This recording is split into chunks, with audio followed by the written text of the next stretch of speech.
Un elefante es capaz de levantar un auto de 3 toneladas, pero no es capaz de liberarse de una cadena. Cada caballo puede remolcar un peso de 2 toneladas, pero ¿teme separarse de una silla? La mente del ser humano puede deducir leyes de la materia, pero no puede dejar de correr tras sus deseos. El elefante es atado desde su nacimiento para que crea que una cadena es imposible de romper. El caballo es engañado con el mismo truco. Los Vedas afirman que una vez comprendidas sus enseñanzas, todas las sogas se convierten en sogas quemadas, es decir, sigue teniendo el aspecto de una cuerda, pero no puede atar ninguna cosa. El mundo exterior se conoce a través de la percepción directa, de modo que todo lo que pueda ser señalado como esto o aquello, o que pueda ser indicado con un nombre o con una forma, se incluye en la idea de creación. La creación implica un acto y un resultado. Entonces, ¿qué había antes del acto? Antes de todo lo creado, solamente existía el Atma, la capacidad de crear. En la etapa latente se encontraba inmanifestado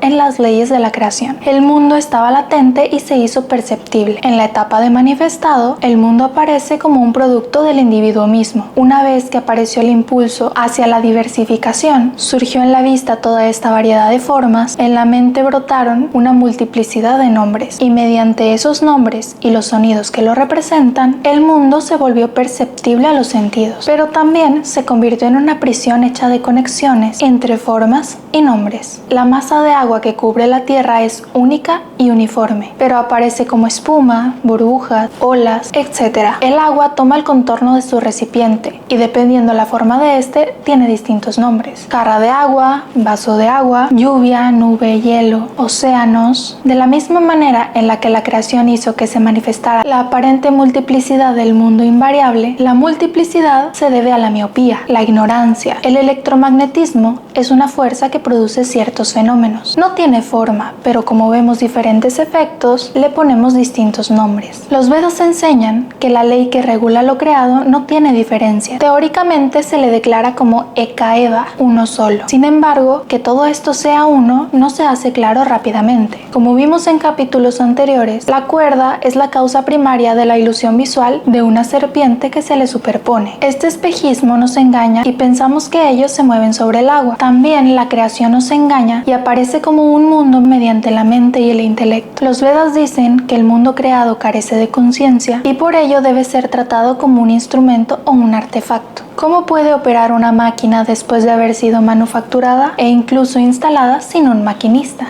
Esta ley única creó al ser humano a partir de los 5 elementos y también lo dotó con cabeza y miembros. Como la figura de barro del alfarero, así fue hecho el hombre con los elementos. Los Upanishads nos aclaran la diferencia entre el ser humano y la ley que nos ha creado, la diferencia entre la conciencia y la conciencia absoluta, la diferencia entre el sol reflejado y el sol original. Nama Rupa es en realidad la cuerda que nos ata y también es la telaraña que nos oculta nuestra verdadera naturaleza. El camino de la liberación propuesto en el Vedanta no es simple. Es una combinación de acciones realizadas por el cuerpo basadas en el entendimiento de que no somos la mente que vive en el cuerpo. Como vimos antes, un teléfono moderno puede hacer muchas acciones, pero cuando el teléfono se conecta al conocimiento, se convierte en un dispositivo que puede hablar y comprender todos los idiomas. Este Upanishad nos insinúa que la conexión que buscamos no es algo sencillo de lograr y que debemos recordar que tratar de controlar la mente sin una comprensión clara de la naturaleza del mundo sensorial representa un esfuerzo vano e inútil, ya que el apego subsistirá y no se podrá lograr que cese la ilusión. Se puede considerar que cada noche en el estado de sueño profundo somos libres, pero al despertar, debido a la falta de una mente que lo recuerde o lo experimente, iniciamos nuevamente nuestro mundo de ilusión. Una vez que se haya establecido la convicción de que todas las experiencias sensoriales son irreales, la mente dejará de funcionar como agente de distracción.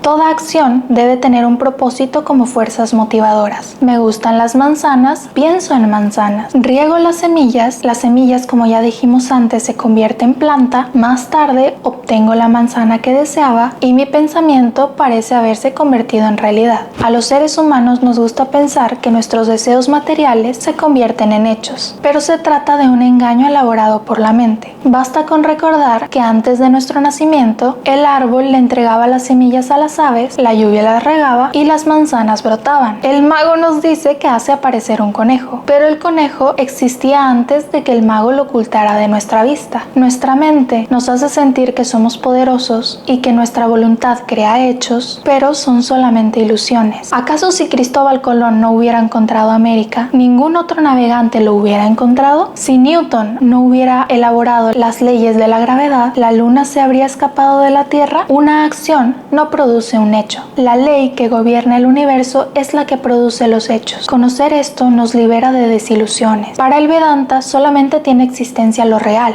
Lo que no es real no tiene existencia. Es un sueño, y la mezcla de lo real y lo irreal es llamada una superposición. Es algo inexistente basado en algo existente. Asat significa que no es real. Las cosas irreales no pueden transformarse, no se convierten en hechos, debido a que se han originado en algo que no existe. Cuando pienso en algo real, debo entender que lo único real es la existencia de una ley que gobierna el universo. Esta ley única es eterna, nunca ha cambiado ni ha de cambiar. No es una causa y no produce hechos. Lo que vemos y estudiamos como hechos son productos de esa ley. Los estados de mezcla de realidad e irrealidad no existen nada más que para el observador, que cree en ilusiones. Las palabras Atma, Brahman, Purusha definen la realidad eterna, que todo lo abarca, que funciona en todo, sin modificaciones, sin forma alguna, que ocupe todo. Y ahí surge la pregunta, ¿cómo puedo ver a este Brahman o saber de él? Los Vedas nos indican que empezar a ver la verdad empieza por escuchar, reflexionar y concentrarse en la meta. Escuchar se refiere a los Vedas, el estudio sobre los textos de la realidad. Aquello confiere el conocimiento de lo inconocible. La reflexión es la forma de austeridad que se enseña en el Bhrigu Bali, que veremos a continuación, y esto nos llevará a la última etapa, un estado de meditación racional y cognitiva donde se abandona toda conexión interpretativa con lo individual, concentrándose unidireccionalmente en la no dualidad. Bhrigu pregunta a Varuna, ¿cómo puede conocer a Brahman, la ley que rige en todo el universo? Varuna, el padre, es un ser poderoso cuyo nombre tiene entre sus raíces el que une, y refiere al proceso de comprender. Así, cuando decimos la lluvia está en el océano, dos palabras diferentes implican en definitiva el mismo concepto. El agua. Varuna le dice a su hijo Bhrigu que Brahman está en el alimento. El hijo fue y estudió el campo del alimento y entendió que cada célula era una transformación de la esencia que está dentro de cada comida. Entonces regresó y le dijo que eso solo no podía ser Brahman. Entonces Varuna le dijo que hiciera austeridades y conocería a Brahman. Bhrigu halló que el alimento es transformado por el calor, y para que hubiera calor en cada célula debería haber aire, que es lo que alimenta el fuego. Entonces entendió el campo de los aires vitales y regresó y dijo a su padre que eso tampoco alcanzaba para conocer a Brahman. Varuna le dijo que regresara a hacer austeridades y lo encontraría. Bhrigu entonces se concentró y entendió que la mente es la que controla toda actividad, controlando el alimento mediante todos los sentidos y controlando el aire, y así interpretó el campo de la mente, pero no creyó que eso fuera Brahman.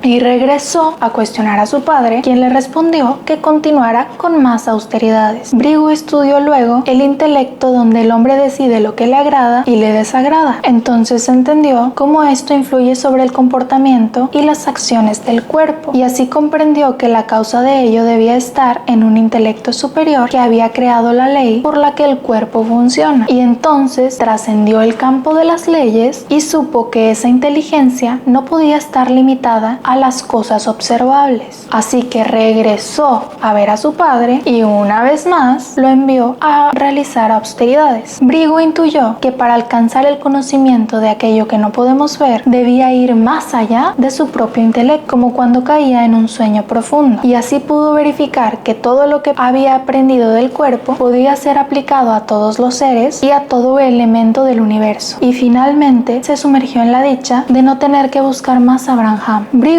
había logrado superar las limitaciones que ocultan nuestra verdadera naturaleza, revelando la parte compartida con Brahman a través de suprimir la autoridad de todo nombre y forma. De esta manera, Bhrigu realizó lo que es llamado la matriz de donde todo lo existente ha salido, Hiranyayarabha. Bhrigu fue considerado el hijo intelectual de Brahman, el poder de crear, y más tarde escribió el Bhrigu Samhita, las fuerzas que sostienen el universo, explicando el movimiento de los astros rostros visibles. Aunque parezca contradictorio, Brigu creó un nuevo universo de palabras y conceptos, como los efectos de la gravedad, y también escribió predicciones fundando el campo de la astrología. Durante el siglo XX, científicos germanos siguieron de cerca las metodologías de estudio del Vedanta. Dieron frecuentemente lecciones de sánscrito en distintas universidades europeas y americanas. Robert Oppenheimer había estudiado el sánscrito como otros varios físicos europeos. Oppenheimer estaba interesado en todo y realizó importantes investigaciones en astronomía teórica, física nuclear y teoría del campo cuántico. Mediante cálculos teóricos comprendió la magnitud de las fuerzas que mantienen estables al átomo y, entendiendo apenas sus leyes, puso a prueba una ley que se aplica en la verdad de toda la materia. Cuando vio el resplandor de la primera bomba atómica, recordó unos versos del Gita que había leído muchos años antes. Si el resplandor de 1000 soles apareciera en el cielo, sería como una muestra del esplendor del poderoso creador universal, recitó de memoria Oppenheimer. Una placa especial al lado de la estatua de Shiva en el Centro Europeo de Investigaciones en Física de Partículas explica el significado de la metáfora de esta imagen conocida como la danza cósmica de Shiva, una representación de la ley que rige el universo. Esta escultura es considerada como la imagen más clara de la actividad de Dios de la que puede presumir cualquier arte o religión. Más recientemente, el señor Capra explicó que la física moderna ha demostrado que el ritmo de creación y transformación no solo se manifiesta en los cambios de las estaciones, ni en el nacimiento y muerte de todas las criaturas vivientes, sino que también es la esencia misma de la materia inorgánica. Entonces, la danza de Shiva es la danza de la materia subatómica. En la placa bajo la estatua, el señor Capra expresó: hace cientos de años, los artistas en India crearon imágenes visuales de bronce representando un concepto abstracto de los Vedas. En nuestros tiempos, los físicos han utilizado la tecnología más avanzada para retratar los mismos patrones de la danza cósmica. La metáfora de la danza cósmica unifica la mitología antigua, el arte religioso y la física moderna. Normalmente ningún ser humano puede ir al nivel de experimentar con la materia, pero los Vedas explican que la comprensión es un proceso de conocimiento analítico de algo que no es igual al proceso de comprensión en sí. El aparato de comprensión es la lógica. ¿Qué hace la lógica? Separa el lado subjetivo y el objetivo de cualquier cosa. La mente lógica tiene esta característica de conocer mediante la conexión de dos cosas diferenciadas. El objeto no se puede conectar con el sujeto porque ya se ha asumido que está fuera del objeto. Por eso es imposible aproximarse al entendimiento de Atma, porque se asume que es un ente separado. Deja, la palabra que designa al cuerpo, deriva de la raíz da, que significa quemar. Implica aquello que debe ser quemado, transformado. Es por ello que el camino de realizar la verdadera naturaleza de la creación es simbolizado con el fuego y las causas de esta transformación. El oficiante toma una cuchara y alimenta el fuego vertiendo mantequilla purificada. La manteca se transforma en una llamarada, mientras escuchamos y repetimos el himno que dice: aquello que nos ha creado está en la cuchara, la ofrenda, aquello está en la mantequilla, lo que alimenta la llama, aquello está en la llama que es mantequilla transformada, y mediante la comprensión de esta transfiguración puedo entender la esencia de las cosas y el espíritu que las activa. Entonces, ¿qué es moksha? La liberación de la que hablaron los Vedas. Los versos del Vedanta indican que debemos liberarnos de la telaraña de nombres y formas, de la superposición que se produce en la ignorancia, de la ilusión de ser un salvador y que existe un mundo para observar, de lo que aparece atractivo y repulsivo, de lo que deseo y de lo que temo. ¿Y cómo se puede uno liberar? Conociendo aquello que nos ha creado. ¿Y cómo vamos a conocerlo? Si la sola idea de conocerlo es despreciar lo atractivo, arrojando al fuego del sacrificio los nombres, las formas, los deseos y los temores al observador y también al mundo observable. Si lo logra, habrás creado un carruaje adecuado para que aquello